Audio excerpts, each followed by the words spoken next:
You know what they're doing?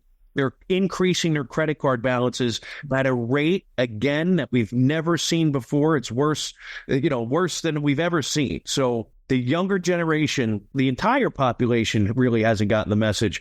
We continue to spend money. It's starting to cool off a little bit. But the under 30 crowd, man, they just refuse to change their behavior. You're listening to Kerry Lutz's Financial Survival Network, where you get valuable information you just can't find anywhere else.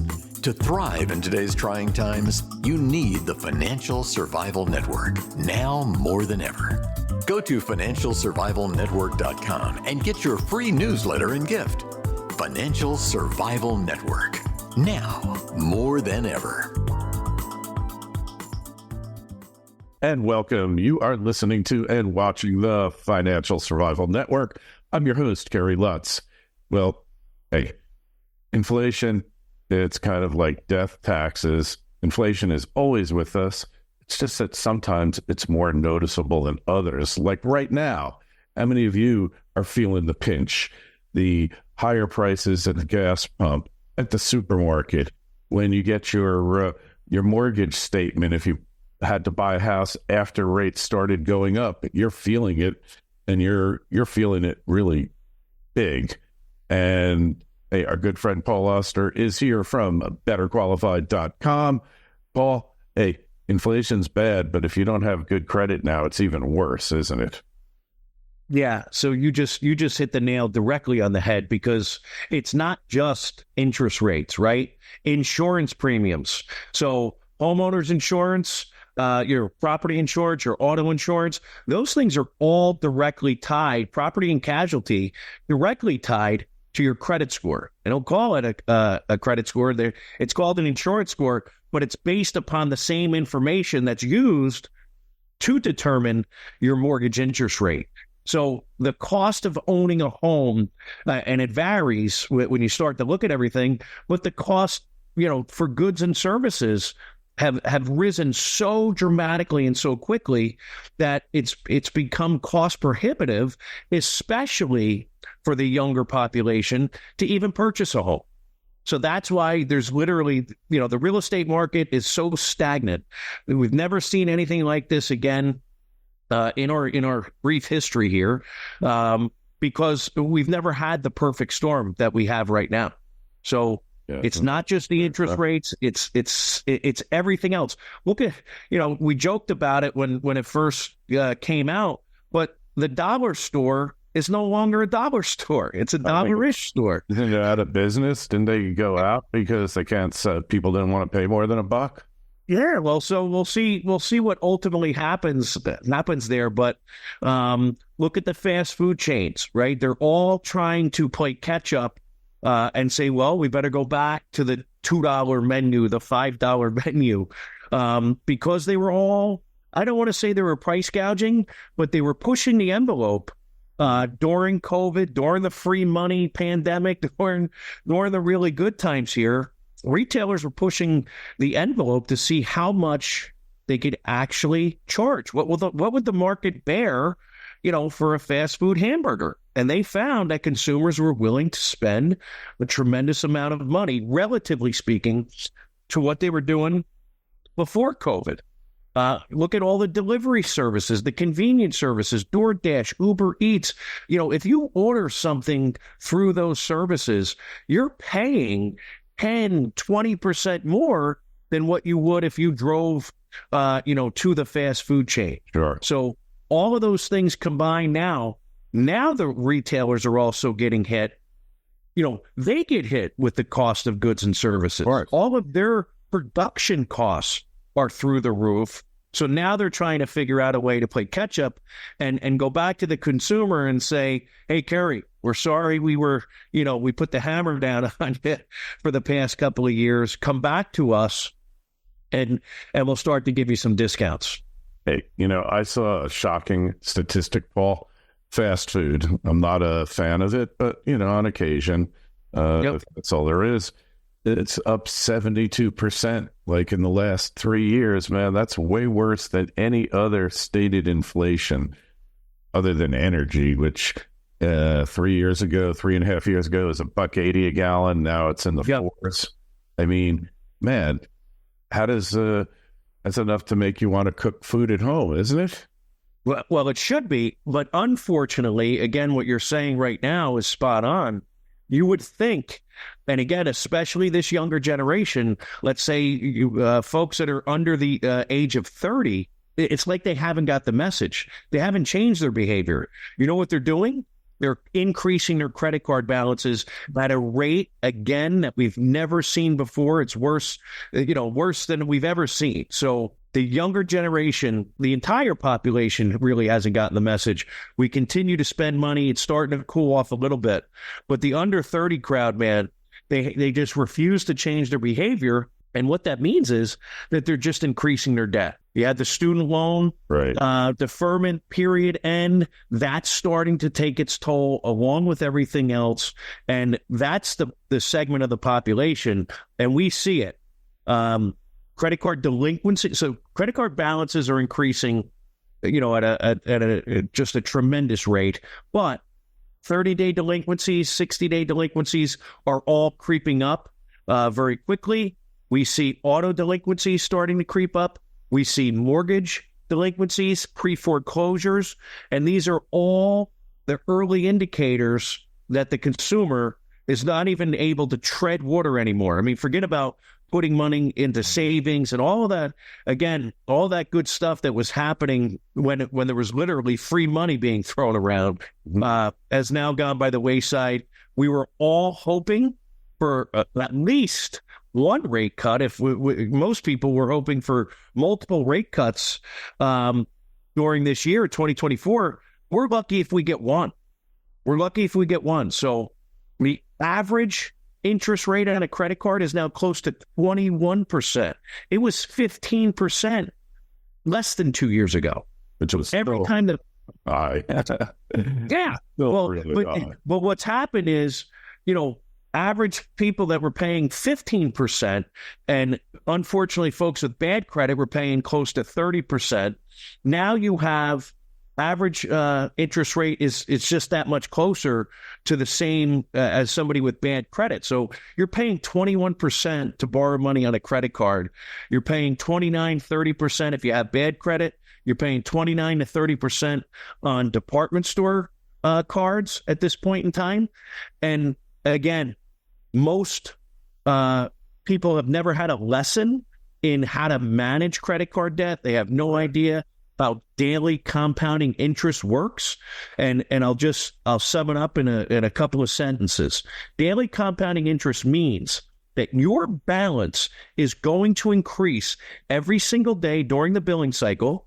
Then you'll get hit with all of that interest at the end of the billing cycle unless you pay it off in full.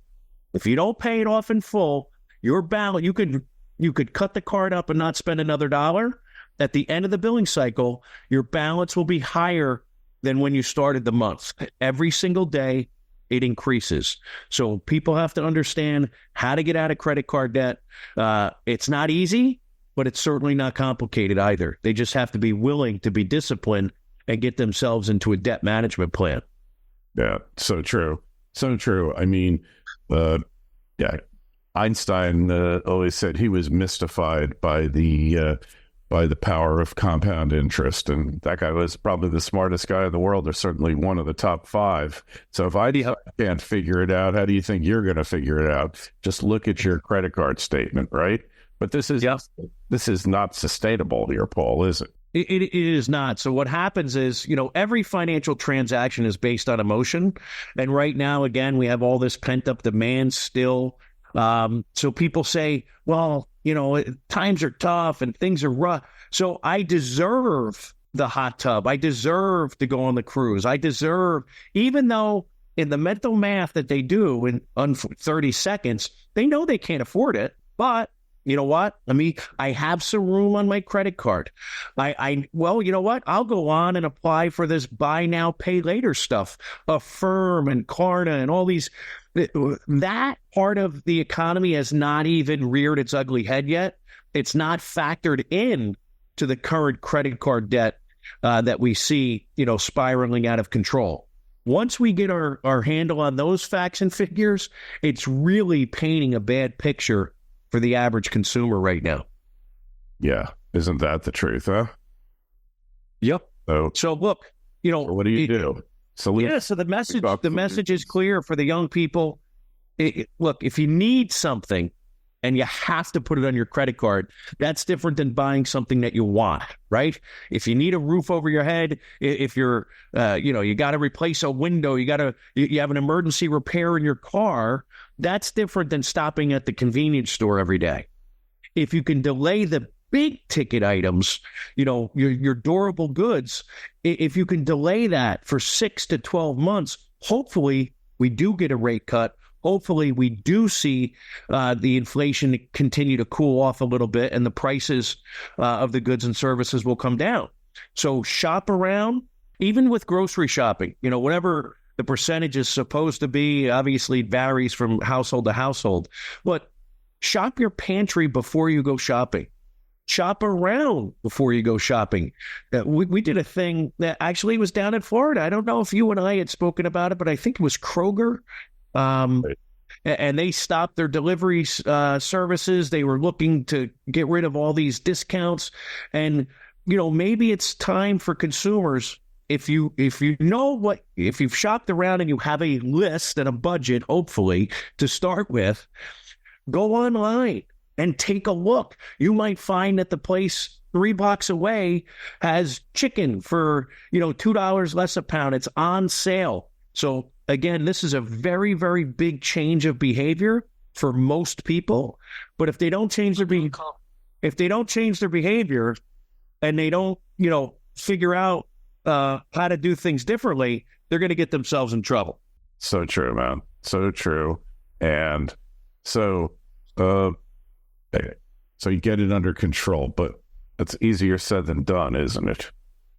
Well, you have to have a plan. Yeah, and we say this all the time. You have to kind of swallow your pride, raise your hand, realize that you are in trouble, and then figure out how you're going to deal with it. Maybe you could take a short-term loan from a family friend.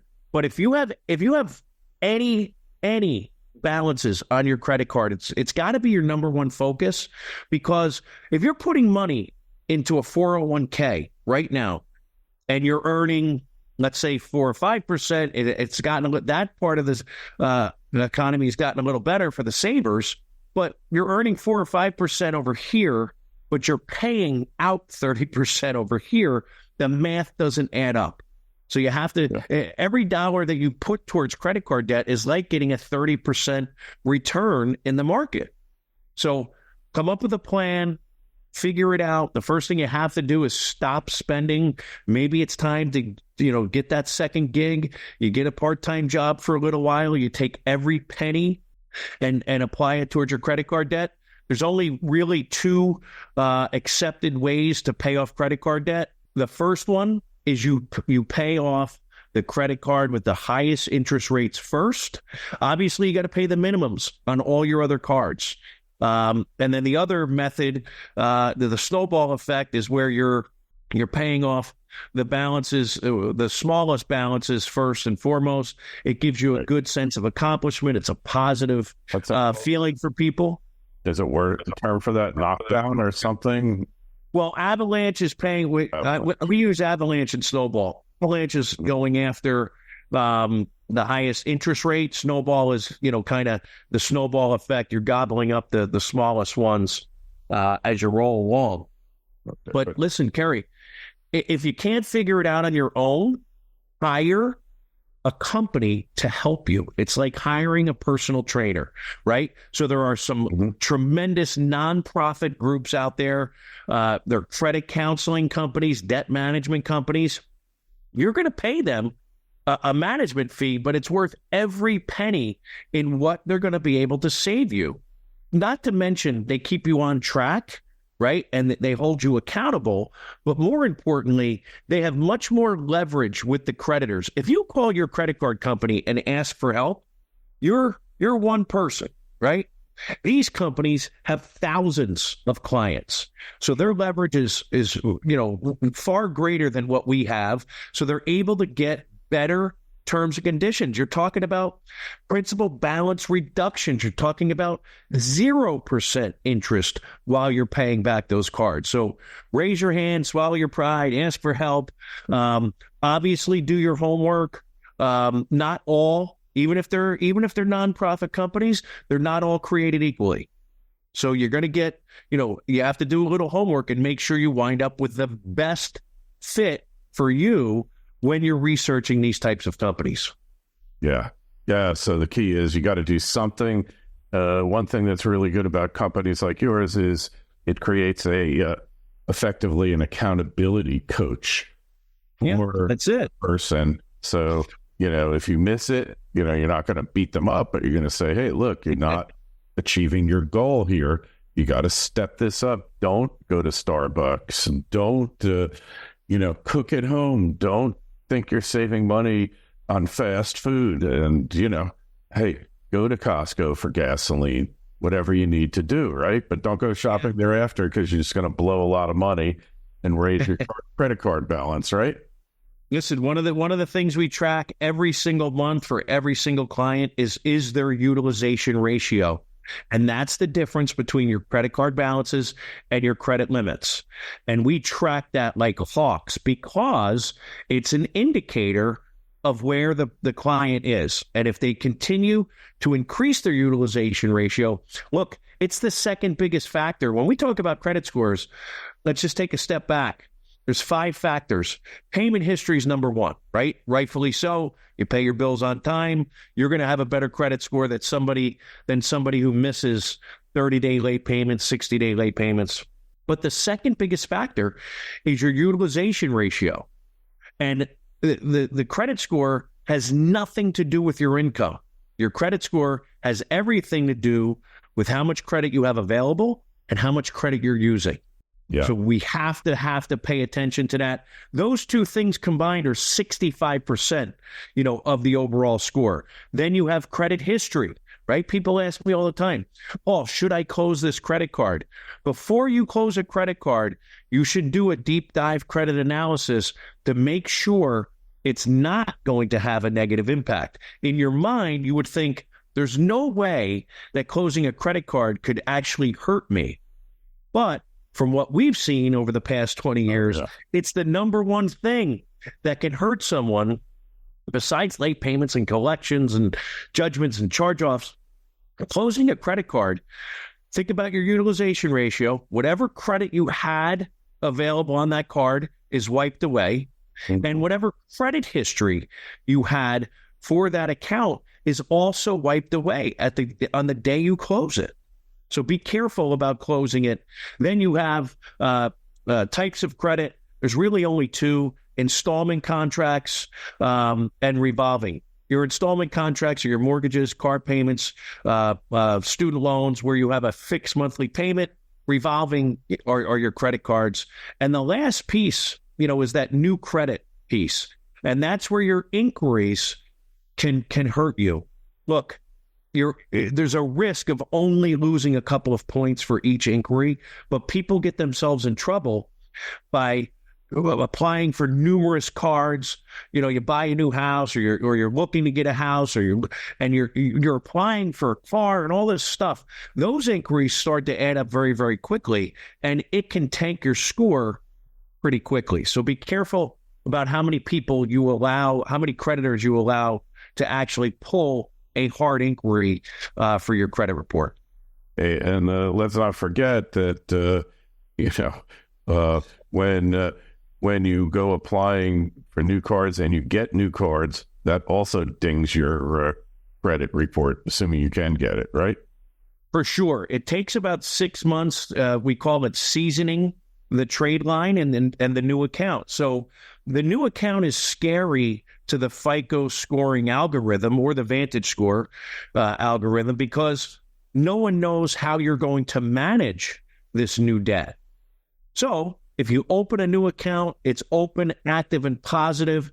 After about 6 months, it might actually help you.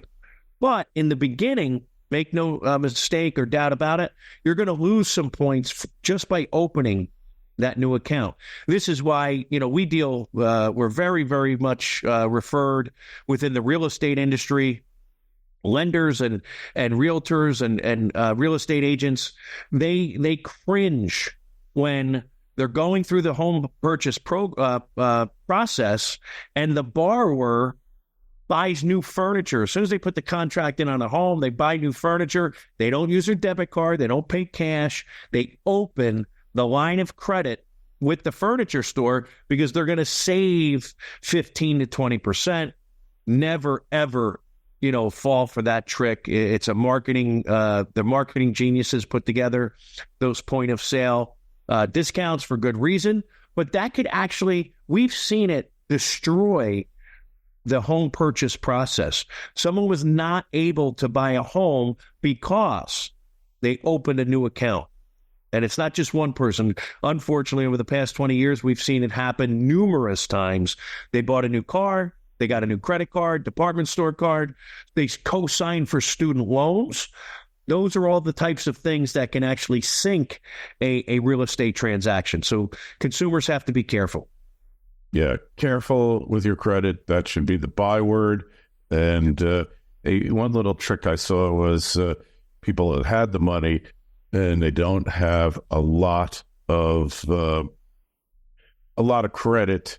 They actually make prepayments on the cards. So when the charges hit, it doesn't up their utilization rate, and their score stays around the same. Making micropayments on any line of credit is always a good idea, but especially for credit cards, because remember what we said about daily compounding interest. It's based upon yesterday's, the week before, whatever those balances were. So let's just say you're going to pay $100 towards this credit card. Make 4 payments of $25. Make 2 payments of $50. Make 3 payments of $33. However you want to do it, without driving yourself crazy. But any micro payments that you can make bi-monthly, weekly, instead of that one lump sum, whether it's for your mortgage or your credit cards, will always help you decrease the amount you're going to pay in interest. Yeah. And just because they give you the pay once for the month doesn't mean you can't be paying weekly. And you could just set up auto transfers from your account. You sure can. Charge anything more for it, of course. And you will wind up paying less interest and raising your score in the process. Absolutely. That's a great point. Saving money on interest and keeping your utilization ratio, lower than what it would be if you only made one payment. Right. And especially if you're going to be going for a mortgage or something and you're on the edge. I mean, what do you need for a mortgage? Well, obviously, the higher your credit score, the better. The cheaper the rate you're going to be paying. So that's going to be a benefit, but you got to get over the threshold of 680 or whatever it is these days. Actually, some lenders, FHA lenders are still going down to about 620. It's somewhat of a sliding scale based upon down payment. What percentage you're gonna put down on the home purchase. But again, it could come down to the point where 5, 10, 20 points could make the world of difference of not only just getting approved, but how much it's going to cost or save you, in interest. Everything is based upon what's called tiered-based pricing. So every lender has different tiers, and that's where they're going to offer different interest rates. So as your score goes down, your tiers go up in terms of your interest rates. And again, a 619 is not a 620. A 620 is not a 630. So all of those, every time you go up or down in a tier, it's going to cost or save you money. So people, look, I say it all the time. You don't have to be crazy about it and watch it every single day. But especially if you're thinking about financing anything, you better start paying attention to your credit score. Hey, couldn't agree with you more. That's why we always love having you on here, Paul. Hey, just tell us again where we find you, how we connect with you on the web. Yep. Go to betterqualified.com. All right. Links in the show notes to this interview on financialsurvivalnetwork.com. Please, when you visit the site, sign up for your free newsletter. There's over 30,000 of you getting this newsletter now for good reason. Tips like these, hey, these are free tips that instantly make you money. You don't have to buy anything or anything else. If you want to supercharge it, then you definitely want to talk to Paul. My email, in case you got a question for Paul or myself, kl@kerrylutz.com. Paul, thanks for coming on again, and we'll talk to you again real soon. Thanks, Kerry. Have a good one. Thanks for listening to Kerry Lutz's Financial Survival Network, your solution to today's trying times. For the latest, go to financialsurvivalnetwork.com. Financial Survival Network, now more than ever.